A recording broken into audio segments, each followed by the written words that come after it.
Welcome back to the Health Momentum. Today, we're talking about some of the most exciting developments in healthcare: AI-assisted diagnostics, nanobot therapies, and digital twins. And joining us is Dr. Daniel Cham, a physician and medical consultant who's been working at the intersection of medical technology and practice management. Welcome, Dr. Cham.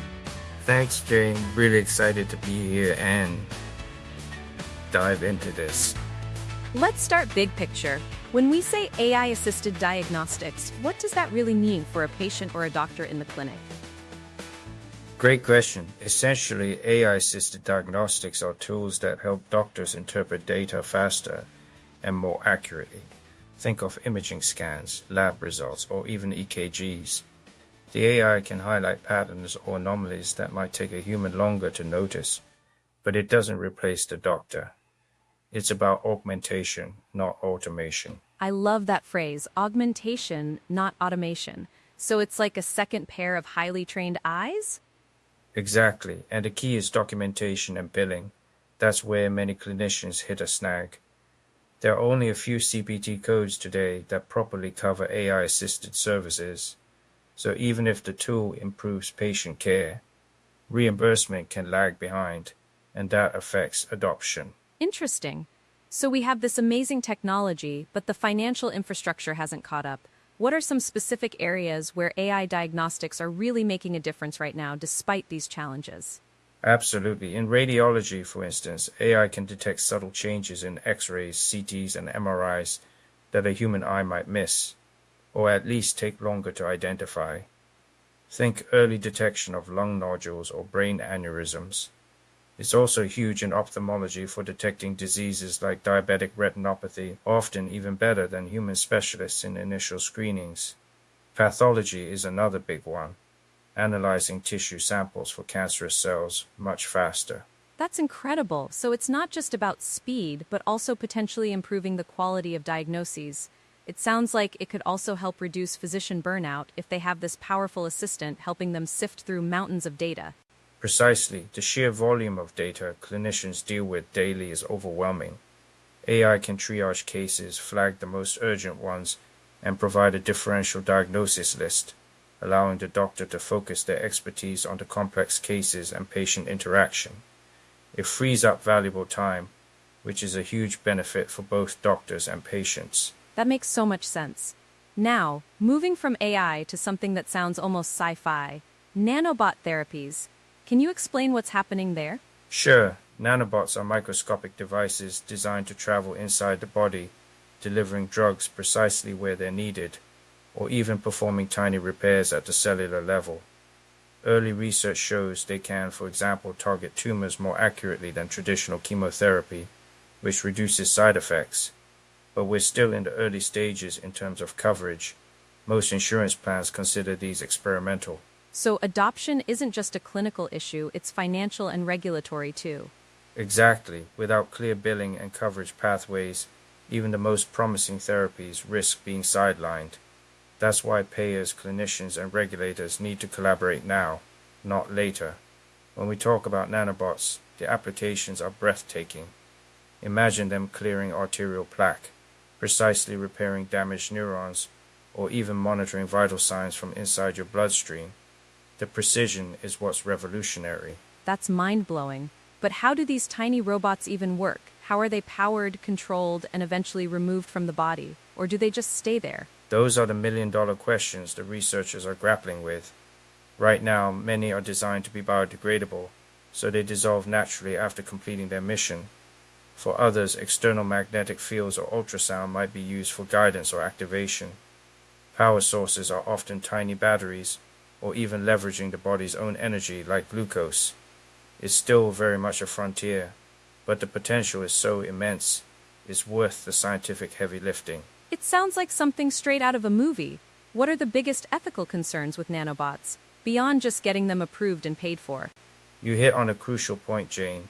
Beyond the technical, there's a huge ethical landscape. What if they malfunction? What about unintended consequences, like interacting with healthy cells? There are also privacy concerns if they're monitoring internal body data. And of course, the access issue. Will these be therapies only for the very wealthy, exacerbating health disparities. These are all discussions that need to happen alongside the scientific breakthroughs. That's a lot to consider. And then there's the concept of digital twins, something I'm hearing more in predictive medicine. What's your take on that? A digital twin is essentially a virtual model of a patient. It simulates their health, predicts how they might respond to treatments, and even forecasts potential complications. Imagine being able to test a therapy in a computer model first, to see how it affects that specific patient. It's personalized, predictive, and proactive care. Wow. So in the future, your digital twin might get the therapy before your actual body? Exactly, but again, reimbursement and legal clarity are still evolving. Many digital twin applications are currently research-based, so clinicians need evidence and structured workflows to justify coverage and adoption. Think about it. A digital twin isn't just a static model. It's constantly updated with data from your wearables, electronic health records, genomic information, even lifestyle factors. It's a living, breathing virtual you, capable of simulating complex biological processes. For example, a digital twin could simulate how a specific chemotherapy drug would metabolize in your unique system, or predict the risk of a cardiac event based on your specific genetic predispositions and current lifestyle. That sounds incredibly powerful for truly personalized medicine. But where does all that data come from, and how do we ensure it's secure? The privacy implications alone seem enormous. That's the core challenge, Jane. The data comes from everywhere. EHRs, genomic sequencing, continuous glucose monitors, smartwatches, even environmental data. Integrating it all, ensuring its accuracy, and then securing it against breaches is paramount. We're talking about incredibly sensitive, highly personal information. Strong encryption, anonymization techniques, and robust regulatory frameworks like HIPAA, which will likely need updates for this new paradigm, are absolutely critical. Patient trust is everything here. I can only imagine it's a delicate balance between leveraging this incredible data for health and protecting individual privacy. I know you've spoken to some experts about this recently. Can you share a few insights? Sure. Dr. Amelia Rodriguez, Chief of Radiology Innovation, emphasizes that AI improves detection and workflow, but adoption depends on reimbursement trust. Proof Marcus Liu, a healthcare economist, says predictive models like digital twins can save costs and improve outcomes, but payer frameworks must catch up. And Dr. Anita Mehta, a nanomedicine researcher, reminds us that nanobot therapies hold huge potential, but coverage and regulatory clarity are essential before they go mainstream. They all echoed a similar sentiment. The technology is here, but the ecosystem supporting it, regulatory, financial, ethical, is still playing catch-up. That's a lot to unpack. What would you say are the top pitfalls clinicians should watch out for? 3 main ones. Billing ambiguity, lack of clear codes for AI and digital twin services. Regulatory uncertainty. Nanobot and predictive tools are often in experimental or gray areas. Data governance and ethics. Predictive models need secure and ethical handling of sensitive patient data. But I'd add a fourth. The sheer pace of technological change.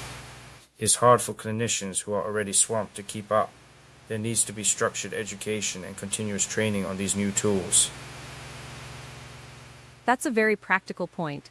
The healthcare system isn't always known for its agility in adopting new practices. What about the human element? How do we ensure that as we integrate these advanced technologies, we don't lose the critical doctor-patient relationship and the art of medicine? That's a concern I hear often, and it's a valid one. I actually believe these technologies, when implemented correctly, enhance the human element. By offloading routine data analysis to AI, doctors can spend more time empathizing, counseling, and building trust with patients.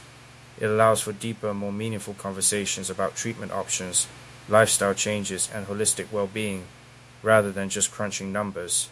It's about empowering the doctor to be more human, not less. I love that perspective. It really reframes the narrative from fear of replacement to opportunity for enhancement. And what about the future outlook? How soon will we see these technologies widely used? We're already seeing pockets of adoption. AI diagnostics are growing in imaging and labs. Digital twins are being piloted in major academic centers. Nanobots are still mostly in early research and clinical trials. I'd say within 5 to 10 years, these tools will become mainstream, provided regulatory, billing, and ethical frameworks evolve alongside the technology. I think AI in diagnostics will hit critical mass first, as it's a more direct augmentation of existing workflows. Digital twins will follow, especially as data integration becomes smoother. Nanobots are probably the furthest out for widespread clinical use, perhaps 10 to 15 years for general availability. So it's not a question of if, but when. For listeners who are clinicians, what practical advice would you give to prepare? 3 things. Audit your workflows to understand where AI or predictive tools could help. Engage payers early to clarify coverage. Document carefully for billing and for ethical compliance. And I'd add a 4th, stay curious. Read up on these advancements. Attend webinars, talk to colleagues. Don't wait for these technologies to be forced upon you. Proactively explore how they can improve your practice and patient outcomes. That's excellent advice. It's about being proactive and engaged. And for anyone interested in getting involved in this movement, whether they're clinicians, researchers, or even just interested patients, stay informed, pilot these technologies, and share your experiences. Join professional forums, contribute to research, and help shape the policies and best practices. Be part of something bigger. There are numerous advocacy groups, industry consortia, and academic initiatives focused on these very topics. Your voice, your experience, your questions, they all matter in shaping how these powerful tools integrate into our healthcare future. It truly sounds like a collaborative effort is needed across the board, from the developers to the clinicians to the patients themselves. Dr. Cham, before we wrap up, any final thoughts or calls to action for our listeners? Yes, ask yourself, which emerging technology will impact your practice the most, and how can you start engaging with it today? Share your experiences, discuss with colleagues, and advocate for structured adoption in your institution. This isn't the future, it's happening now. The healthcare landscape is on the cusp of a revolution, and we all have a role to play in ensuring it's a revolution that truly benefits humanity. Don't be a spectator, be an active participant. The potential for saving lives, improving quality of life, and making healthcare more equitable is simply too great to ignore. Fantastic insights. It's a powerful message to end on. This isn't science fiction, it's our present and our very near future. Dr. Daniel Cham, thank you so much for joining us today. Thank you, Jane. It's been a pleasure discussing these exciting developments with you and your listeners. I truly appreciate the opportunity. And thank you to all our listeners for tuning in to Next Gen Health Insights. You can connect with Dr. Cham on LinkedIn. His profile is linkedin.com/ang.daniel-cham mmd 669036285. We'll be back next week with more deep dives into the future of health. Until then, stay healthy and stay informed.